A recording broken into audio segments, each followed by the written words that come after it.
Hi കൂട്ടുകാരെ, പുതിയൊരു വീഡിയോയിലേക്ക് എല്ലാവർക്കും സ്വാഗതം. അങ്ങനെ ഇനി ഇന്ദ്രൻ കുഞ്ഞമ്മയുടെ അടുത്തോട്ട് പോവുകയാണ് കേട്ടോ. കുഞ്ഞമ്മയിൽ നിന്ന് സത്യങ്ങൾ അറിയണമല്ലോ. തനിക്ക് തൻ്റെ ജന്മരഹസ്യം അറിയേണ്ടത് തനിക്ക് എന്തായാലും ആവശ്യമുള്ള കാര്യമാണ്. ഒരു പെറ്റമ്മക്കും കഴിയാത്തൊരു പ്രവൃത്തിയാണ്. പ്രത്യേകിച്ച് ഇന്ദ്രനെ വളർത്തിയത് സുശീല അങ്ങനെയാണല്ലോ. താൻ മനസ്സിലാക്കേണ്ട ഒരു കാര്യം എന്തെന്ന് ഇനി മനസ്സിലാക്കാനിരിക്കുന്നേ ഉള്ളൂ കേട്ടോ. അത് അനന്തമാഷിനെ കണ്ടുമുട്ടലോട് കൂടി ആയിരിക്കും.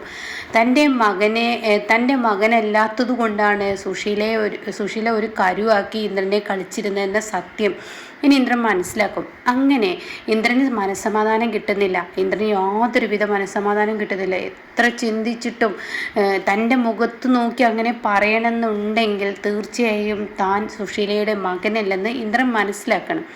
അങ്ങനെ ഇത് എന്തെന്നുള്ളത് ഒരാളുടെ വായിൽ നിന്ന് തനിക്ക് കേൾക്കണം. തൻ്റെ അമ്മ പറഞ്ഞതുകൊണ്ടായില്ല, എല്ലാവരും പറഞ്ഞതുപോലെ അപ്പോഴത്തെ ദേഷ്യത്തിൽ പറഞ്ഞതാണെന്ന് പറഞ്ഞ് തൻ്റെ അമ്മ തൻ്റെ മുന്നിലോട്ട് വരുന്ന ഇന്ദ്രനെ അറിയാട്ടോ. അങ്ങനെ തന്നെയാണ് സംഭവിക്കുന്നത്. ആദ്യം സുശീലയുടെ മനസ്സൊന്നും സമ്മതിക്കില്ലെങ്കിലും ഹർഷയെ പേടിച്ചിട്ട് സുശീല അങ്ങനെയൊക്കെ ചെയ്യാൻ നോക്കൂട്ടോ. ഈ സമയം ഇങ്ങനെ സുധനെ വഴിയിൽ വെച്ചിട്ട് കാണാനിടയാവുകയാണ്. അപ്പോൾ സുധൻ ഇങ്ങനെ പറയാണ്, സുശീല ഇങ്ങനെ ഒരു കാര്യം പറഞ്ഞിരുന്നു എന്ന് രവിയോട് ഇന്ദ്രൻ ഇങ്ങനെ ഒരു കാര്യം പറഞ്ഞിരുന്നു എന്ന് രവിയോട് പറയാണ്. സമയം രവിയാണെങ്കിലോ ഇതിനെ ചുറ്റിപ്പറ്റി എനിക്കും സംശയമുണ്ട്, എന്തായാലും ഒരമ്മക്കും പറയാൻ പറ്റാത്തൊരു കാര്യമാണ് പറഞ്ഞത്, അവരവരുടെ നേട്ടത്തിന് വേണ്ടി പറഞ്ഞതായിട്ട് എനിക്കും തോന്നുന്നില്ല എന്നൊക്കെ ഇങ്ങനെ പറയാണ്. അതേസമയം സുധന എന്തെല്ലാം അറിയുമോ എന്നൊക്കെ രവിയും ചോദിക്കുകയാണ്. അല്ലല്ല, എനിക്കിതിനെക്കുറിച്ചൊന്നും അറിയില്ല എന്ന് സുധനും പറയാണ് കേട്ടോ. പിന്നീടാണെങ്കിലോ ഇത് വന്നിട്ട് ഹർഷയോട് വിളമ്പാണ്. അപ്പോൾ ഹർഷയാണെങ്കിലും ഇത് കേട്ടപാട് രവേട്ട ഇതിനെപ്പറ്റി ചർച്ച വേണ്ടെന്ന് പറഞ്ഞില്ലേ, അത് ഇന്ദ്രനെന്നല്ല ലോകത്തെ ഏതൊരു മകനും ഉണ്ടാവുന്ന സംശയം തന്നെയാണ്. ഒരമ്മ മുഖത്ത് നോക്കി ഇങ്ങനെയൊക്കെ പറഞ്ഞു കഴിഞ്ഞാൽ തീർച്ചയായും അവരിൽ പിന്നീട് തൻ്റെ ആ ഒരു ഇതെന്താണ് ജന്മരഹസ്യം എന്താണെന്ന് അറിയാൻ അവർക്കൊരു തിടുക്കം ഉണ്ടാവും. അത്രയേ ഉള്ളൂ, അതെത്ര കാര്യമാക്കണ്ടെന്നൊക്കെ പറഞ്ഞ് ഹർഷയുടെ വാക്കുകളല്ലേ എന്നും രവിയെ കുപ്പിൽ അടക്കുക എന്നുള്ളതല്ലേ ഹർഷയുടെ നിലപാട്. അപ്പോൾ ഹർഷ ആ ലെവലിലോട്ട് തന്നെ പോവുകയാണ് കേട്ടോ. അങ്ങനെ ഹർഷ ഈ ഒരു കാര്യം പറയുമ്പോൾ രവിയുടെ ഉള്ളിൽ നിന്ന് ഇത് പോയി എന്നാണ് ഹർഷയുടെ ചിന്ത. പക്ഷെ രവിയുടെ ഉള്ളിൽ നിന്ന് പോവില്ല കേട്ടോ.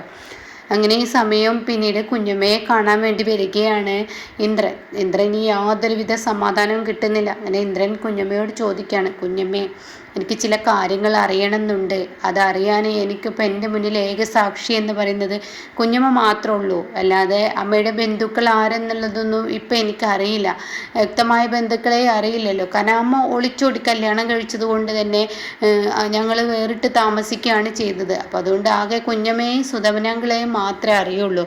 അപ്പോൾ സുധനങ്ങളിലോട് ഞാൻ ചില കാര്യങ്ങളൊക്കെ ചോദിച്ചു. പക്ഷേ ആ കാര്യങ്ങളൊക്കെ ചോദിച്ചപ്പോൾ സുധനങ്ങളിനെ അറിയില്ല എന്നാണ് പറഞ്ഞത്.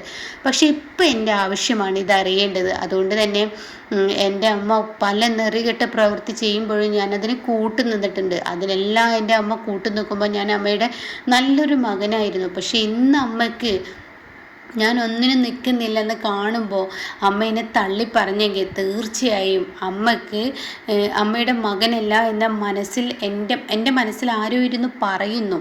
അതുകൊണ്ട് തന്നെ ഇനി എനിക്ക് ഇതിൻ്റെ സത്യാവസ്ഥ അറിയാതെ എൻ്റെ അമ്മ ഇനി ഞാൻ പറഞ്ഞത് നുണയാണ്, അതാണ് ഇതാണ് എന്നൊക്കെ എൻ്റെ അമ്മ മുന്നിൽ വന്ന് പറഞ്ഞാലും ഈ സംശയം എൻ്റെ മനസ്സിൽ അലട്ടിക്കൊണ്ടിരിക്കും.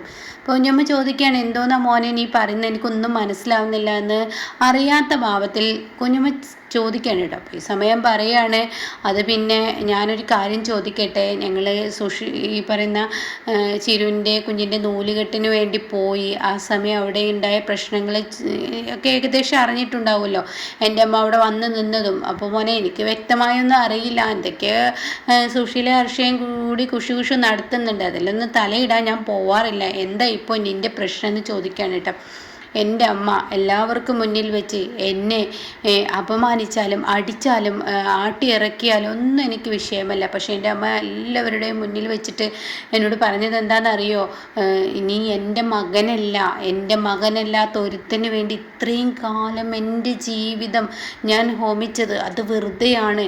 അപ്പോൾ അതുകൊണ്ട് എനിക്കെന്തെങ്കിലും ഉപകാരം കിട്ടുമെന്ന് കരുതിയിട്ടാണ് ഞാൻ നിന്നെ വളർത്തി വലുതാക്കിയതെന്ന് എൻ്റെ അമ്മ എൻ്റെ മുഖത്ത് നോക്കി തറപ്പിച്ച് പറഞ്ഞപ്പോൾ അവിടുത്തെ അച്ഛൻ അത് ചോദിച്ചു, അനന്തമാഷ് ചോദിച്ചു വീണ്ടും, ഇങ്ങനെയൊന്നും പറയല്ലേ, ഇല്ല ഇങ്ങനെയൊന്നുമല്ല, സത്യമാണ് ഞാൻ പറയുന്നത്, എൻ്റേതല്ലാത്ത മകനെ ഞാൻ വളർത്തുമ്പോൾ എനിക്ക് എന്തെങ്കിലും ഉപകാരം കിട്ടുന്നതിന് വേണ്ടിയാണ് ഞാനിതൊക്കെ ചെയ്തത് എന്ന് പറയുന്നത് കേട്ടോ. അങ്ങനെ ഈ സമയം ഈ വാക്കുകൾ അങ്ങ് കേൾക്കുമ്പോൾ കുഞ്ഞമ്മ ഒന്ന് പതറുകയാണ്. കുഞ്ഞമ്മക്ക് പറയാൻ മറുപടിയില്ല, തൊണ്ടയിൽ വെള്ളമൊക്കെ വറ്റി തുടങ്ങുകയാണ്. അപ്പോൾ ഇന്ദ്രൻ പറയാണ്, കുഞ്ഞമ്മയെങ്കിലും എന്നോട് നേരെ പറയണം, എന്തിനാ മോനെ നീ സുശീലയുടെ വാക്കുകൾ കേട്ട് ഇതിന് പിറകെ നടക്കുന്നത്? അതല്ല കുഞ്ഞമ്മേ, ഇതെൻ്റെ ആവശ്യമാണ്. എൻ്റെ അമ്മയ്ക്ക് ഇപ്പോൾ പഴയതുപോലെ എന്നോട് ഇഷ്ടമല്ല. കാരണം എന്തെന്ന് വെച്ചാൽ ഞാൻ അനുവിനെ സ്വീകരിച്ചതാണ്. അവളെ ഒഴിവാക്കി കഴിഞ്ഞ് ഏത് ദുഷ്ടതക്കും ഞാൻ നിൽക്കുകയാണെങ്കിൽ എൻ്റെ അമ്മയ്ക്ക് എന്നോട് ഇഷ്ടമായിരിക്കും. പക്ഷേ ഇപ്പോൾ എനിക്ക് അങ്ങനെ കഴിയില്ല. പഴയ മനുഷ്യനിലോട്ട് പോകാൻ എനിക്ക് ഒരിക്കലും ആഗ്രഹിക്കുന്നില്ല. പഴയതൊക്കെ ചെയ്ത് കൂട്ടിയത് ആലോചിക്കുമ്പോൾ എനിക്ക് എന്നോട് തന്നെ ലജ്ജ തോന്നുന്നു, എൻ്റെ അമ്മ കാരണം. അപ്പോൾ അതുകൊണ്ട് മക്കളെല്ലാം അമ്മയെ തള്ളിപ്പറഞ്ഞപ്പോൾ അമ്മ ഈ പറയുന്ന സത്യനും സോനയൊക്കെ പറയുന്ന അമ്മ വാശിപ്പുറത്ത് പറഞ്ഞതാണ്, ജയത്തിന് വേണ്ടി പറഞ്ഞതാണ് എന്നൊക്കെ പറയുന്നുണ്ടെങ്കിലും ഒരമ്മയ്ക്കും, ഈ ലോകത്ത് ഒരമ്മയ്ക്കും താൻ തൻ്റെ വയറ്റിലിട്ട് 10 മാസം പ്രസവിച്ച ഒരു കുഞ്ഞിനെ ഇങ്ങനെ തള്ളിപ്പറയാൻ കഴിയില്ല എന്ന് പറയട്ടെ. അപ്പോഴും കുഞ്ഞമ്മ കിടന്ന് ഉരുളാണ്. കുഞ്ഞമ്മക്ക് പെട്ടെന്ന് പറയാൻ കഴിയുന്നില്ല. കുഞ്ഞമ്മയുടെ മൗനത്തിൽ തന്നെ ഉത്തരമുണ്ടെന്ന് എനിക്ക് മനസ്സിലായി. ഞാൻ എൻ്റെ അമ്മയുടെ മകനല്ലല്ലേ, ഞാൻ ആഗ്രഹിച്ച് ഓടി വന്നത് ഞാൻ അങ്ങനെ ആവണേ എന്നുള്ളതാണ്. എൻ്റെ അമ്മ ഒരുപാട് തെറ്റ് ചെയ്യുന്ന ഒരാളൊക്കെ തന്നെ ആയിരിക്കും.